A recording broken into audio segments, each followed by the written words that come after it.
Today I'm going to show everybody how I've been losing my belly fat by focusing on insulin resistance. Now, I have not been counting calories, I have not eliminated carbs, and I've not been doing any extreme exercise. I'll also show you my before and after pictures so far. Now, one of the best things about what I'm doing is you can do this for free. In full disclosure, there are a couple of food-based products that make this much easier, which I have been purchasing. So for those that are interested, I'll give you information on those as well. If you've been watching my TikTok videos, you'll see that this is the exact same system that Matt was on, and Matt was a type 2 diabetic for 14 years before he found this. I've also talked about another friend named Scott who lost 70 pounds and got off all of his medications. Both of them were struggling with a lot of the symptoms of insulin resistance. Now, if we can address the insulin resistance, a lot of the nasty symptoms will take care of themselves, right? Like for example, if you have belly fat like I did, that can completely disappear when you focus on insulin resistance. So how do we do that? The science behind the approach I'm about to show you has been done by scientists and researchers who are far smarter than I am.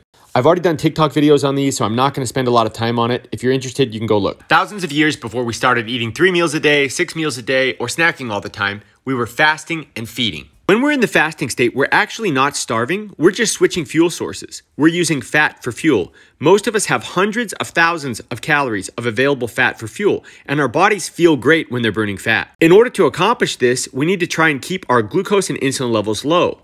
To do that, we need to avoid snacking. Now, this can be very difficult for some people. I'm going to show you how to make it a lot easier. When we're in the feeding state, it's okay to enjoy good food. We still want to try to avoid glucose and insulin spikes, and there's ways to do this naturally. We also want to avoid overeating. Again, this is the hard part, and I'll show you how to make it easier. This process can be adjusted for just about any lifestyle or schedule. For me, I wake up and I'm fasting. I keep my insulin levels low, and I'm burning my fat for fuel. To control glucose and insulin levels, prior to meals, I focus on soluble and insoluble plant fibers.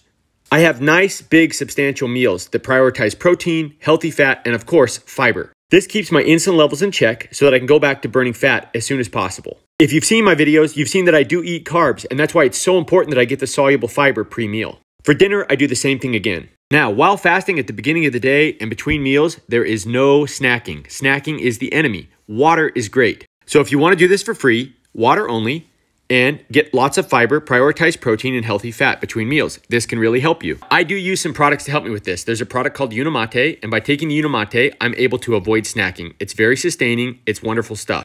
I've done lots of videos. You can see those videos. Because it's not realistic for me to eat a bunch of veggies and fibers before I eat my regular meal, I supplement. So Balance is a patented fiber blend that helps you avoid glucose and insulin spikes. I usually have another Unimate throughout the day so that I can avoid snacking between meals. The products have helped me avoid snacking, avoid overeating, and kept my insulin and glucose levels low.